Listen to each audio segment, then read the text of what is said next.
សួស្តីអ្នកនរគ្នាអញ្ចឹងនៅក្នុងវីដេអូនេះយើងនឹងមកជជែកអំពី iOS version ថ្មី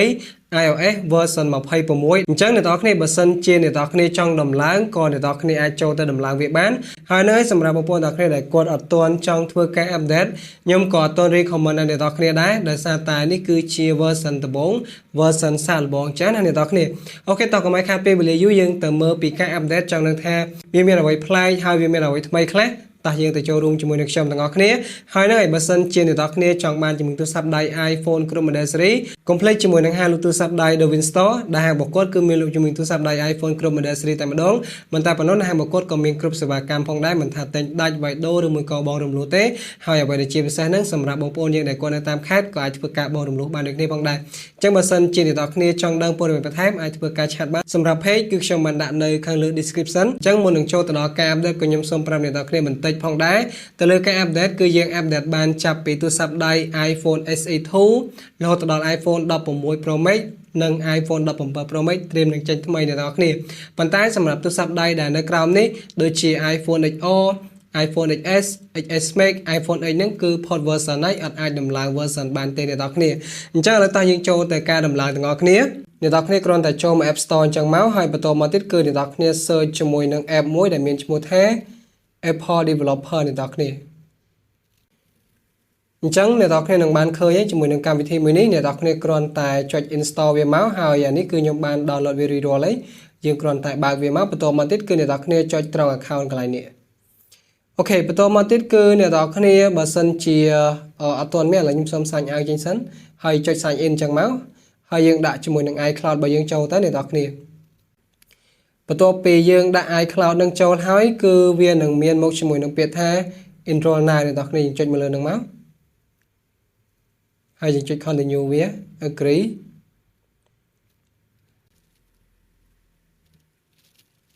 ចូលមកដល់កន្លែងនេះគឺអ្នកនរគ្នាមិនចាំបាច់ធ្វើអីទេថយក្រោយវិញមកឬមួយក៏ចុច cancel វាវិញតែប៉ុណ្ណឹងមកគឺរួចជាការស្រេចហើយអ្នកនរគ្នាមិនចាំបាច់ធ្វើអ្វីច្រើនទេសម្រាប់កន្លែងនេះក៏ចុច skip ចោលទៅដូចជាមិនមានអីទេអ្នកនរគ្នាហើយតែប៉ុណ្ណឹងមកយើងអាចអូសវាចោលហើយអ្នកនរគ្នាអាចចូលទៅ setting បើសិនជាវាអត់ចេញគឺអ្នកនរគ្នាអាចធ្វើការ restart ទូរស័ព្ទដៃនឹងមួយទៅឥឡូវខ្ញុំសូមចូលមកជាមួយនឹងកន្លែង update សិនចូលនឹងថាវាមកហើយនៅអញ្ចឹងណាអូខេអញ្ចឹងដោយដែលអ្នកនរគ្នាបានឃើញហើយពេលដែលអ្នកនរគ្នាចូលមកដល់ចំណុចកន្លែងនេះបើសិនជាវាអត់មានគឺអ្នកនរគ្នាអាច select មើលត្រង់ចំណុចកន្លែងនេះយើងចុចមកលើនឹងមកបើកាលណាវាអោទៅលើ version ហ្នឹងគឺអត់ទាន់ទម្លាក់ឲ្យអ្នកនរគ្នាទេអញ្ចឹងបើសិនជាអ្នកនរគ្នាចង់ដំឡើងវាយើងគ្រាន់តែចុចកន្លែង beta update ហ្នឹងមកហើយយើងចុច select យក26 developer beta អញ្ចឹងបន្តមកទៀតគឺវានឹង load select ប៊ូតុងឲ្យអ្នកនរគ្នាធ្វើការទាញយកហើយនឹងដំឡើងអ្នកនរគ្នាឥឡូវខ្ញុំសូមធ្វើការទាញយកសិនដើម្បីដំឡើងឲ្យអ្នកនរគ្នាមើលអញ្ចឹងណាយើងវាយលេខកូដចូលមកបន្តមកទៀតគឺវានឹងដំណើរការ download ឲ្យអ្នកទាំងអស់គ្នាហើយយើងគ្រាន់តែរងចាំវាឲ្យ download ពេញទៅហើយឃើញថាទៅលើទូរស័ព្ទដៃ iPhone 14 Pro នេះគឺស៊ីរៀងធំគួរសមដែររហូតដល់ 9G អ្នកទាំងអស់គ្នាហើយសម្រាប់អាតូចនេះវិញគឺជាប្រភេទ iPhone SE អានេះគឺវាស៊ីត្រឹមតែ 7G.87 ទេអ្នកទាំងអស់គ្នាខុសគ្នាច្រើនគួរសមដែរហើយសោកស្ដាយមែនទែនសម្រាប់ទូរស័ព្ទដៃដែលខាងក្រោមនេះដូចជា iPhone XR, XS, XS Max ហ្នឹងគឺអត់អាចឡើងមកដល់ version នេះបានទេអ្នកនរគ្នានៅសល់តែអាទូចមួយនេះទេដែលអាចឡើងទៅបានណាអ្នកនរគ្នាគឺពិតជាពិសេសខ្លាំងមែនទែន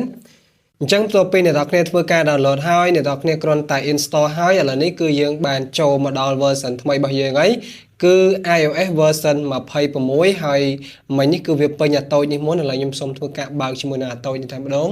អញ្ចឹងដោយដែលអ្នកនរគ្នាបានឃើញនេះគឺជាទម្រង់ iOS version 26ថ្មីខ្ញុំសង្កេតឃើញថាវាប្លែកច្រើនខ្លាំងមែនទែន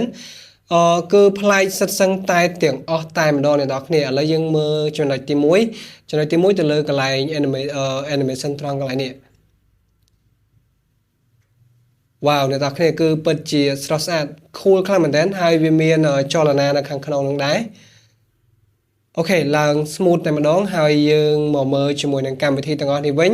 អញ្ចឹងជាធម្មតានៅលើទូរស័ព្ទដៃ iOS 18គឺវាមានមកជាមួយនឹងគេហៅថា icon បែបនេះអ្នកនរគ្នា icon របស់គេនេះគឺសាមញ្ញធម្មតាហើយ icon ខាងនេះវិញគឺមិនមែន icon ធម្មតាទេអ្នកនរគ្នានេះគឺ version ថ្មីហើយខ្ញុំសង្កេតឃើញថាវាមានការ update ផ្សេងជាច្រើនទៀតដូចត្រង់កន្លែង easy touch នេះពេលដែលយើងចុចបញ្ជាទៅលើវាកន្លែងមុខងារ easy touch វាអត់ចេញផ្ទាំងពណ៌សទេវាคล้ายទៅជាអាចនិយាយបានថាយើងអាចមើលឃើញនៅផ្ទាំង background ខាងក្រោយអីចឹងអ្នកនរគ្នាហើយសម្រាប់កន្លែង photo នេះវិញក៏មានការ update ក៏ដូចជាមានការកែប្រែច្រើនផងដែរកន្លែងនេះគឺវាមាន library ដែលអាចឲ្យយើងមើលដោយងាយស្រួលចឹងណាធ្លាប់តែមានបងប្អូនយើងច្រើនគាត់ comment ថាពិបាកប្រើត្រង់កន្លែងចំណុច photo ឥឡូវគឺគេ update ថ្មីហើយគេដាក់តែប៉ុណ្្នេះតែម្ដងហើយសម្រាប់ចំណុចកន្លែងនេះវិញគឺអាចយើង select មើលដូចជារាល់ដងកាលពីមុនចឹងអ្នកនរគ្នាអានេះគេហៅ collection អ្នកទាំងអស់គ្នាអញ្ចឹងវាងាយស្រួលដែរវាមាន library ហើយនិង collection អញ្ចឹងគឺងាយស្រួលទៅលើការប្រើហើយឥឡូវយើងមកមើលជាមួយនឹងរបា counter របស់យើងវិញ wow អ្នកទាំងអស់គ្នាលយខ្លាំងមែនតើទៅលើរបា counter នេះគឺយើងត្រូវការ update ក៏ដូចជាការ edit វាឡើងវិញហើយដោយសារតែវាពេញហើយខ្ញុំឆ្លាញ់វាខ្លាំងមែនតើឆ្លាញ់ត្រង់ថាពេលដែលយើងប្រើប្រាស់ជាមួយនឹងកម្មវិធីទី2ណាទៅលើផ្ទាំង background របស់យើងគឺនៅតែមើលឃើញដដែលអ្នកនរគ្នាឥឡូវយើងអាចមើលជាក់ស្ដែងបានណានេះយើងនៅតែមើលឃើញ app កម្មវិធីផ្សេងគឺនៅខាងក្រោមនោះគឺមើលទៅស្អាតមែនតើហើយវាមានការ update ក៏ដូចជាមានការកែប្រែផ្សេងជាច្រើនទៀតដែលខ្ញុំអត់ទាន់អាចនិយាយអស់ទៅកាន់អ្នកទាំងអស់គ្នានៅក្នុងវីដេអូមួយនេះទេហើយសម្រាប់ការប្រើប្រាស់វិញដោយដែលខ្ញុំបាននិយាយបញ្ជាក់អ្នកទាំងអស់គ្នាអញ្ចឹងគឺខ្ញុំនឹងចេញវីដេអូមួយទៀតសម្រាប់អ្នកទាំងអស់គ្នា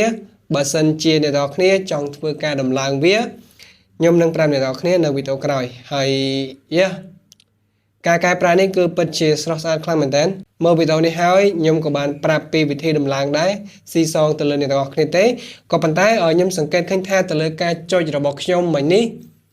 វាមកសន្ទុះជាងខ្ញុំឃើញថាវាក្តៅខ្លាំងមែនតើទៅលើទូរស័ព្ទដៃរបស់ខ្ញុំនេះគឺប្រភេទ iPhone SE ហើយមានមួយចំណុចទៀតគឺកន្លែង music ដូចជា Apple Music ក៏មានការកែប្រែច្រើនដែរដោយ music នៅក្នុងឆ្នាំ2025 iOS 26នេះគឺពេលដែលអ្នកនរគ្នាស្ដាប់បទចម្រៀងមួយណា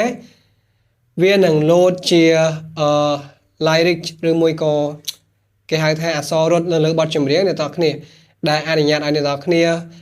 រៀនច្រៀងបានយ៉ាងងាយស្រួលនិយាយទៅគឺលយខ្លាំងមែនទែនហើយ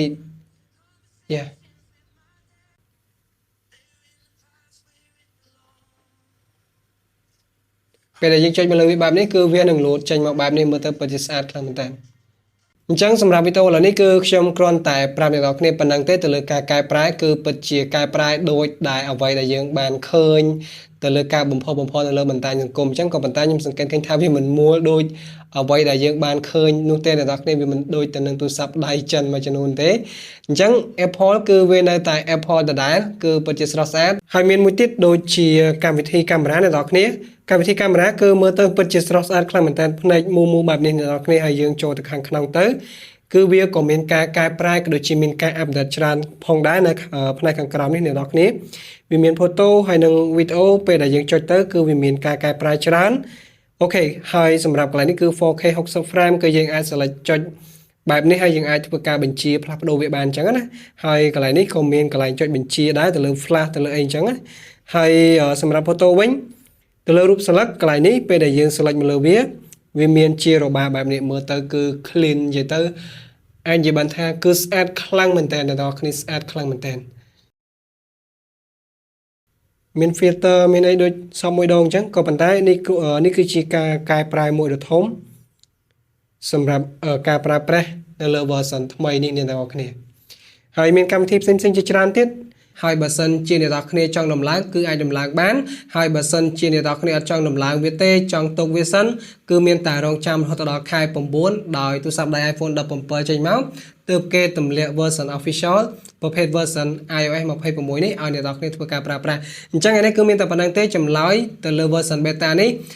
ទាក់ឬមួយក៏ slow មានបញ្ហាអ្វីខ្លះគឺខ្ញុំនឹងនិយាយទៅកាន់អ្នកនរគ្នានៅពេលក្រោយហើយបើសិនជាអ្នកនរគ្នាចូលចិត្តកុំភ្លេចចុច like និង share បើសិនជាចង់តាមដានជាមួយនឹងវីដេអូថ្មី